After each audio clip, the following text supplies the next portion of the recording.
kaguranan mapa sa ito. Asin sa sino, Espiritu. Pagbasa kan banal na Ebanghelyo, susod kay San Lucas. Pangurawayan sino, kaguranan.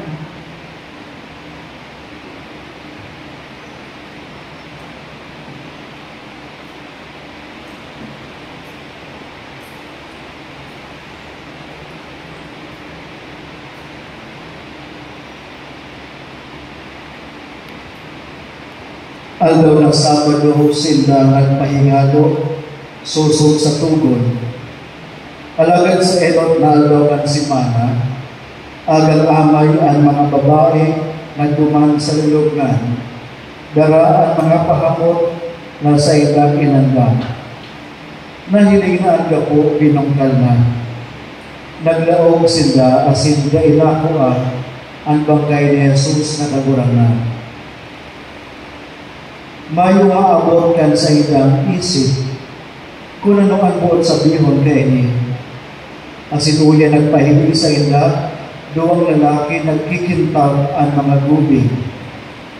Ang mga babae nagkatarabot, asin luminurako.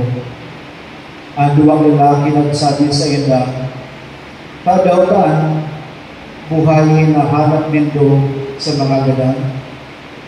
Mayo na siya hindi na buhay na liwat. Nirugumunin doon sinabi niya, kanyaon pa siya duman sa Galilea. Ang aking yung tao, itatao sa kamot ng mga tampalasan, asin ipapako sa krus. Alagad sa katulog alaw, mabubuhay liwat.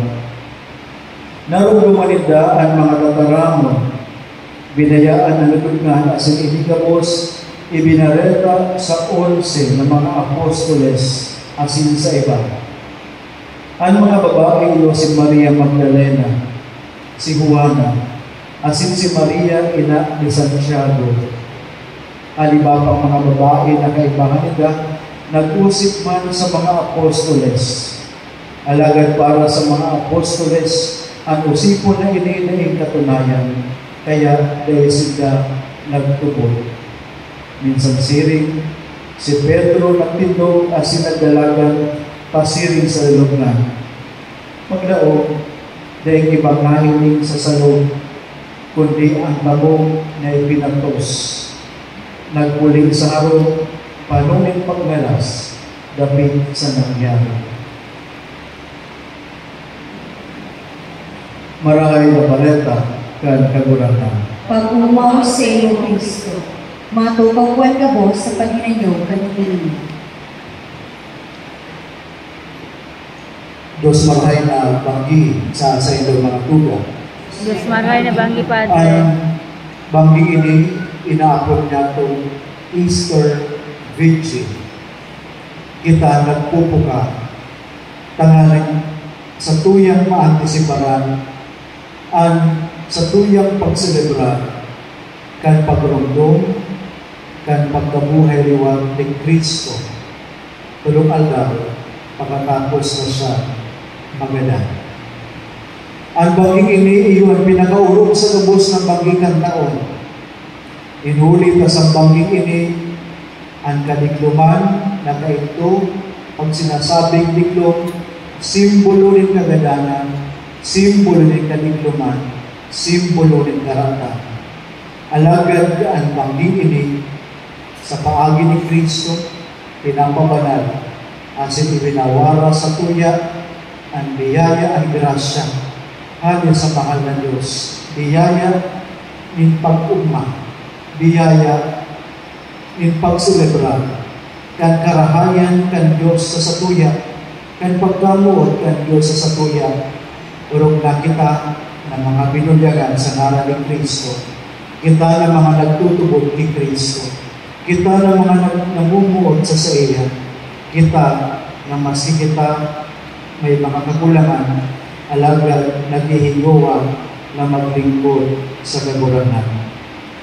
Ang Easter Vigil na ini, igwanin tulong kapta. Kasubagong bago kita naglaupin sa simbahan, hinipo niya ito ang enot na kapta, ang pagbindisyon kan bagong kalayo.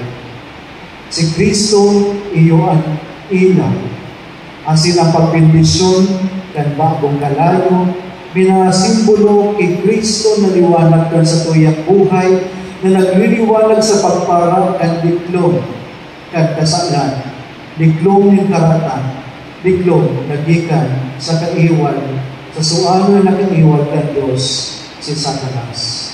Sa pagbendisyon ka sa bagong kalayo, sa tuyang inilawan ang Paschal Candle o ang Sirio Pascual, ang kandilang namula na yaon sa tuyang at tuba. Ang kandilang ini, pinasimbolo kay Kristo. Nakanto pa man, ang simbol niya. Asin sa mga maabot pang mga panahon, siya padagos ng magiging ilaw kan sa tuyang mga buhay. Siya ang magliliwanag kananing mapara ang sa tuyang ignoransya, urong manggayo, ang inyato pagkamitbit sa mahal na Diyos asin sa mga katotohan, manunungod sa tuyang pagtubol. Siya iyo ang magliwanag, umadarang liwanag, sa buhay niya itong malindong mulikan sa tuyang mga kasalan, na pabalik-balik o paulit-ulit niya itong binigibo, dawa na sa tuyang ng pinagkumpisay, dawa na sa tuyang ng inot pang pinagsulsulan. Si Kristo, iyo ang magulong taong liwanag sa kinabanyagong maligdo, huli kanya-kanyang kasalan. Huli kan kasalan individual, huli kan kasalan kan sosyedad, huli kan kasalan niya to gabos. Danay si Kristo na nagliliwanag sa buhay ka. Kadawa may itlog, huli kan kaluyahan. Kadawa may itlog, huli kan kasalan, si Kristo maliwanag, madarang liwanag sa buhay yan hanggang saro sa satuloy. Kasubago pagkatapos kan enong nagkabtang, nalawag natong binasa 8 mga babasahon, ikaduwang kabtangan sa tuyang Easter Vigil. Pinunan ang mga babasahon sa pagbasa kan libro kan Genesis ang paglalang. Dahil sa nagpakan nagkapirang libro, ikan sa libro kan Exodus sa binasa sa tuya, kung ano ang nangyari sa buhay kan mga Israelita at piniling banuhaan kan Diyos. Kung paano sila nabuhay na miserable, huli kan sa inggang kasalan. Alagad ang Diyos nagmangno sa mga namumutan niya aking ang Diyos nagmangno sa iyang piniling banuhaan. Sinurog sila sa kaulit ng mindaratan sa kamon kan mga taga-ihip ko. Sa mga binasa ini, 8 babasahon, nahiling niya to ang inaapod ng story of our salvation. Ang istorya kan sa tuyang kaligtasan. Puon sa paglala, kung sa pinahayag ng Diyos ang sa iyang pagkamuot, He cannot contain to Himself this love. Kaya kanin nilang kan mahal na Diyos ang ginaman kitang mga tao, tanganing i-share, ihiras ang pagkamuot na yaon sa sayanin. Huli tayo ini ang natura kan mahal na Diyos. Puhon sa paglala, sagkod sa pagkasalan ng tao, sagkod sa kapulit na ng kasalan, kan buhay, kan sa iyang piniling banuangan. Sagkod sa panahon na si Kristo na buhay, hindi sa kinabang. Sagkod sa panahon niya, tungo niya. Ang istorya ng pagligtas nangyayari. Ang istorya ng pagligtas nagpapadagos. Bako naglayong manunungod sa pagligtas kan mga nailot sa satuya, kundi sa pagligtas sa satuya sa presenteng panahon ng mga nabubuhay sa panahon niya to ngunyan. Asin istorya man kan kaligtasan sa mga taong mamumundag pa sa maabot pa mga henerasyon. Sa pagsusok niya to, kung nagdamong kita marahal sa 8 binasa, nahiling niya to ang gamot ng Diyos na nag-aantabay sa buhay kung nambang sarot sa satulog. Kung sa mga tao kayo itong panahon, kung sa panahon niya to muna. Ganay kitang inaantabayan kan kamot kan Diyos. Ganay kitang dinadara pasiring sa tamang dalan. Ganay kitang ginigiyahan, bako sa litlong, bako sa kasalan, kundi sa liwanag asin sa grasya kan mahal ng Diyos. Ini ang istorya kan sa tuyang kaligtasan. Ini ang istorya mo kan pagkamuot kan Diyos sa tao. Dahil tinugutan na kita padagos na mabuhay sa kasalan, asin malunod sa tuyang karatan. Siya nabuhay sa nangitawag din sa kinakban, siya nagtukdo, siya naghibo ng mga nangalasan, ng mga milagro. Siya nag-ako sa sayang abagan krus.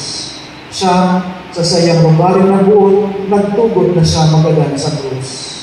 Ang gabos na ini, ginibo ka ng Diyos, ginibo ni kagurangan na si Yesu Cristo, tanganing ipamati sa satuyan na ang Diyos may pakilabot sa kinakpan. Na ang Diyos may pakilabot sa satuyan, na ang Diyos tunay na namumuot sa satuyan.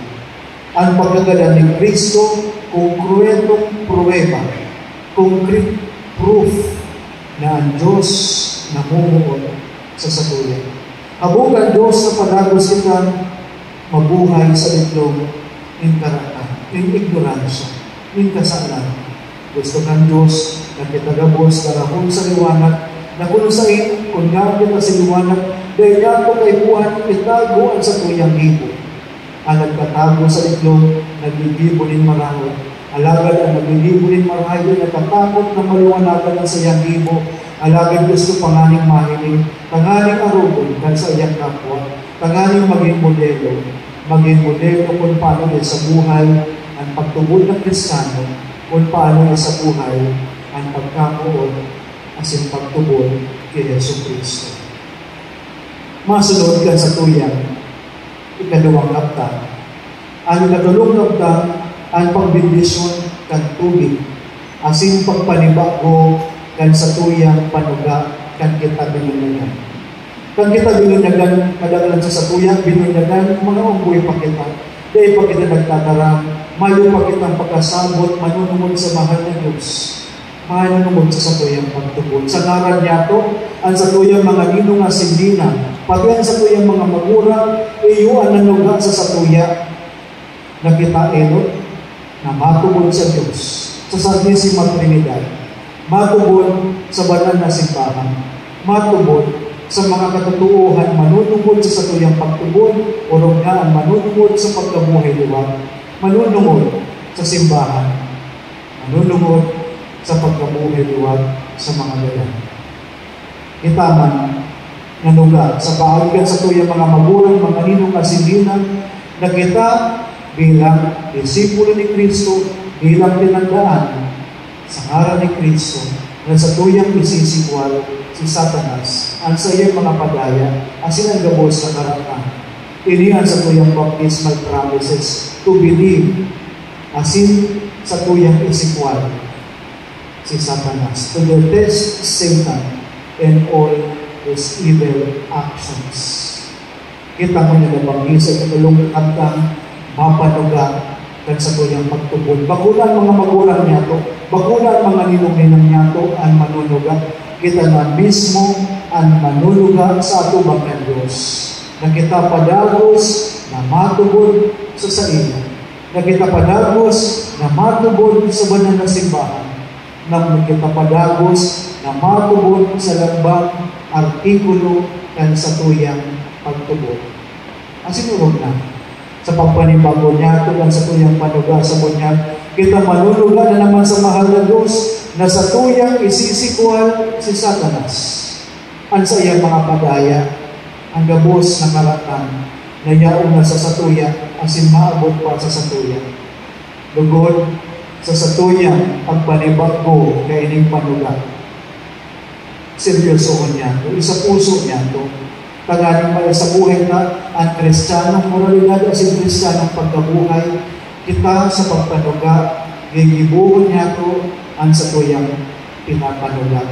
Bako sa iniinig panuga kan puso, kundi panuga kan puso. Kung sa kung ang puso nanunuga, ginigibo kan sa tuyang mga kamot, ang lambang pinapanuga kan sa tuyang puso. Huling na kung ang puso, iyo ang nanunuga. Ini totoo, ini sincero, ini konkreto.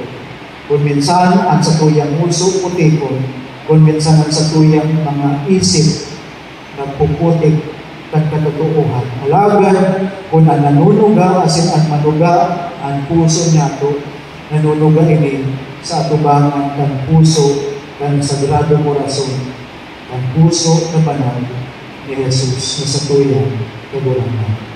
Lugod ining paging ini mantang kita nagaan lang sa pagsabag kan pagrumdum kan pagkabuhay luwang ni Kristo, pagirumdumon man kita lubos. Nangapit na panahon, pag kita man magturong na sa kagadanan, sa pagbalik liwat ni Kristo sa paglibing niya sa ikadawang pagkakataon, kita na nagturong sa katulinungan ni Kristo, pinapanugaan man kan pagkabuhay liwat sa mga gadan. Just as Jesus has risen from the dead, so He will rise from the dead. Ini ang tinugdog sa sakuya, tungkusan niya to, ini katugduan na ini.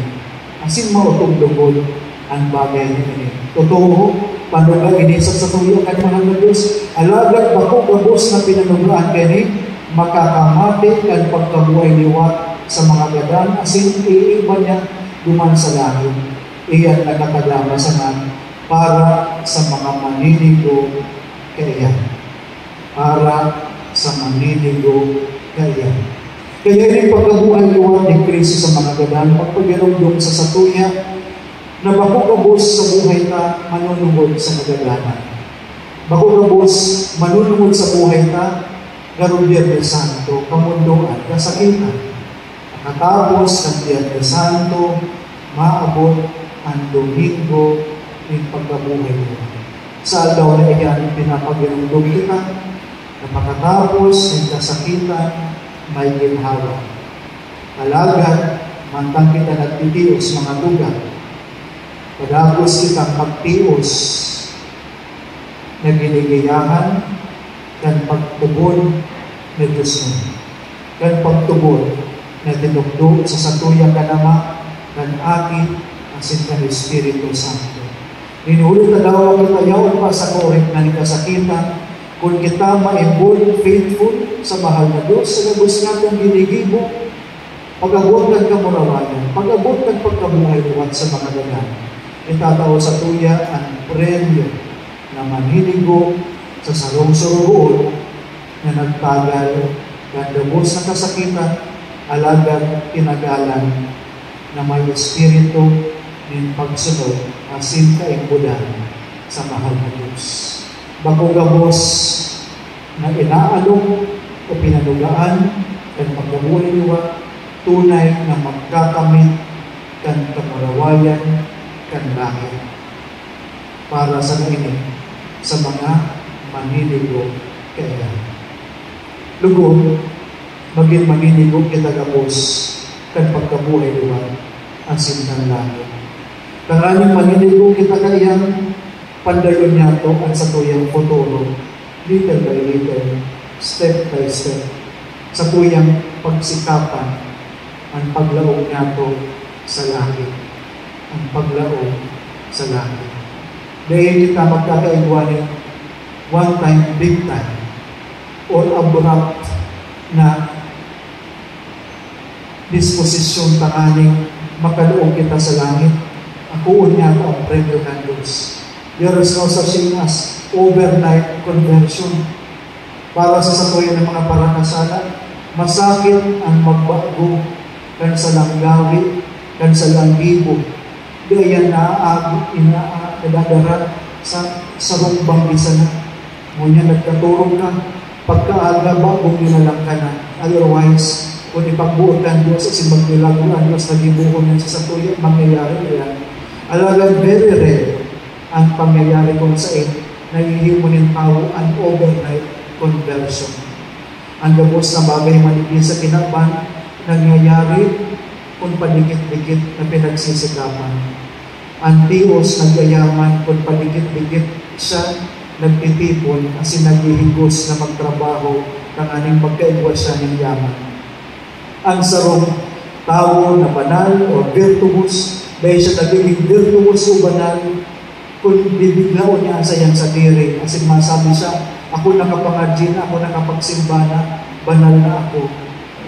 Daiyan, nasusukol sa siring kaya, ang kabanalan nakakaptan sa pagkadikit-dikit, paluway-luhay, ang paggibo, nin karahayan sa sadiri, sa kapwa, para sa kamurawayan ng mahal na Diyos. Ano man nakaligid na esperso, kung tinitipon, iyan, nagiging nakulang biyaya para sa satuya. Ano man naginigibo niya ang karahayan niya, asin sa mga maabot na agaw, iyo yan ang sumol, nagagamiton ng Diyos na kanyang sukulon kita, kung kita maninigo, kan biyaya, kan kamurawayan, kan pagkabuhay luha. Iyan ang sukol, kung kita maninigo, ng dugsan kan Diyos, kan pinto kan kalagitan, asin padaguson kita sa kamurawayan ni Kristo, na naghahali duman, pakatapos kan sa iyang pagsakit sa krus, asin mamuraway na pagkabuhay, dangan pagsakap duman sa langit. Maging mabiyaya lugod ang nangyaring selebrasyon niya ito ng Semana Santa. Kung dahil pakita sa ilong na, dahil naging mabiyaya para sa satuya ang Semana Santa, araw-araw man, padagos kitang pinatawan ng mahal na Diyos, mas iba po ng Semana Santa. Gamiton na ang mga agaw ng pinatawan ng mahal na Diyos, kanganing panibaguhon niya ito ang satuyang saliri. Magdanay kita sa lindong ng grasya ng mahal na Diyos. Inbulo ka eno, tinutugon na ang mahal na Diyos na magbiro sa buhay na, asin kita ang nagaluwa, nagsisikap na magbiro sa buhay ta, ang mahal na Diyos at kita, tinutugutan ka ang Diyos na maging parte ng satuyang pagkabuhay. Pagsikap na maging mga marahay na disipulo niya, pagsikap na maging marahay ng mga Kristiyano, digdig sa ginagawa.